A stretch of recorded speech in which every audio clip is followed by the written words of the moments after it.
Alright people, today I'm going to give you an update on my armored shrimp that I bought from Tropco. And people, honestly, they are amazing. The one in the small tank anyway, yeah. The one in the big tank with my moray eel and all of that, yeah, we'll get into that in a minute. Now, first things first, let's actually talk about the armored shrimp itself. So like I mentioned, I got them from Tropco and man, they are massive. They are so cool, and I should mention they do start off kind of small in the shop. So if you're buying a baby or a juvenile, whatever you want to call them, they do start off kind of small, so just be aware they do get kind of big. I'll put some footage on the screen where you can compare them to cherry shrimps, and that should give you an idea of the size of these shrimps, man. They are absolutely massive and they're so cool. The other really cool thing is they don't have pincers or anything like that, so they're not going to be dangerous to your fish. They are actually filter feeders, so that thing you see them moving about and that's their filters. They get all the debris and dirt off the water and they eat that, which means technically they contribute towards keeping your water nice and clear. Now, the one in the small tank has been completely happy. There are no enemies in that tank. It's literally all peaceful fish, so that shrimp has been going around everywhere. Now, on the first day, of course, it was a bit nervous, so it hid behind a piece of wood. However, after the first day, it pretty much moved out and it found itself a new spot in the middle of the tank where we have some wood, and it pretty much chills there most of the time. Now, sometimes at night, it even comes up right to the glass and you can see it in all of its glory,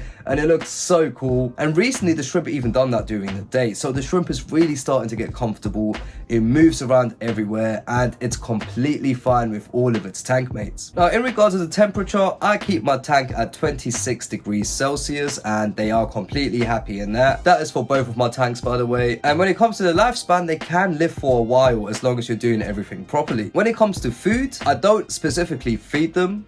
Like when I put in food, sometimes they do get a few pieces, I guess, and they do eat some, but most of the day it's just chilling in one spot and filtering all that little debris. So I'm assuming you don't necessarily have to feed them specifically. Just putting in the food in your fish tank every day and having the small pieces of food that are going to swim about the water will be enough for that shrimp to eat. Now, when it comes to how active they are, I haven't quite figured out if they're nocturnal or not, because during the day, the shrimp pretty much stays in one spot and just filters the whole day. However, at night time, the shrimp does move around a little bit. So yeah, when it comes to how active they are, it is a bit of a mixture. They filter feed throughout the whole day. And like I said, during the night, they just move around. Now, if you want to make them comfortable, they are going to need some things. They do like wood, or my one seems to like wood. It's always on the driftwood in my small tank. And that's the same for the one in the big tank. So if you are thinking of getting one, I would suggest getting some wood and maybe a few caves here and there where they can hide, and that should keep your shrimp happy. In regards of are they beginner fish, I would say they technically are, because you really don't need to do much. They do pretty much just find their spot and eat all day. However, I would say you probably need a fairly mature tank. I would say if you've had a fish tank for about a year, you should be fine. Now,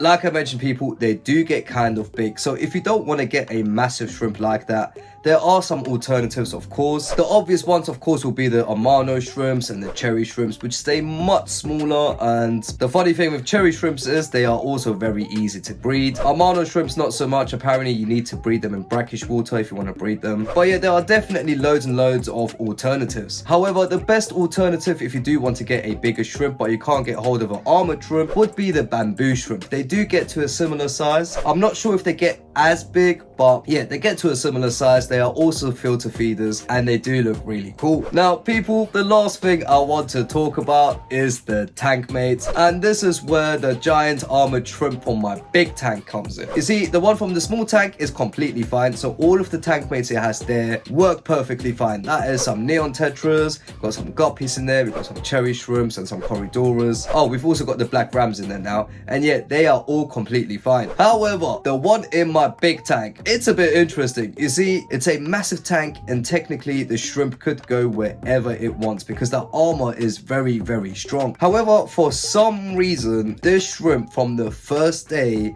has decided to chill in this one particular spot and it has not moved. Now, people do understand it is alive. I do check it regularly, especially at night. I put in a little torchlight in there and I can see it filter feeding at night. One of the times I didn't see it move moving at all, and I thought it was dead. So I put my hand in it, and as soon as my hand was near it, it did move. So it is alive, but for some reason, it only sticks in that one particular spot. Now, it could be my moray eel and my ropefish. Maybe they just keep annoying the shrimp because they do eat shrimp, and maybe it doesn't really feel comfortable, so that might be its little safe spot. However, it could also be all the other fish. You see, there are a lot of big fish in there, which could be quite intimidating for the shrimp. Now, I am very, very tempted to get the shrimp out and just put it in a small tank. If I do that, then of course I'll film a video for that. Actually, you know what, people? Let me know in the comments down below. What do you think should I do? Should I just leave him in there? He does seem to be happy. He just doesn't. It's just the spot that he's chilling in is a really weird spot. I can't see him at all. I can sometimes see his leg, and I can sometimes see the filter feeding and that,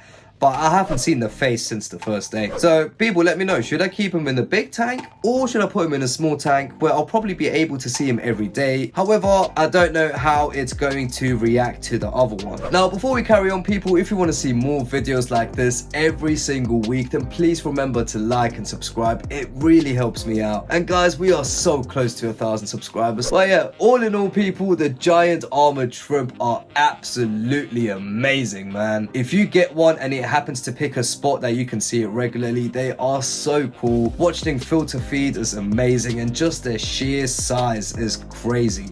It's like having a lobster in your fish tank. I'll let you guys know what happens between the shrimp and the moray eel. So far, I haven't seen any aggression or anything like that, so it does seem to be okay. However, if it does change, then of course I will update you guys. Now, like I mentioned at the start, I bought these shrimps from Tropco, which is a really cool fish farm in the UK. And if you want to see the day we went to visit and got these shrimps, then click right here.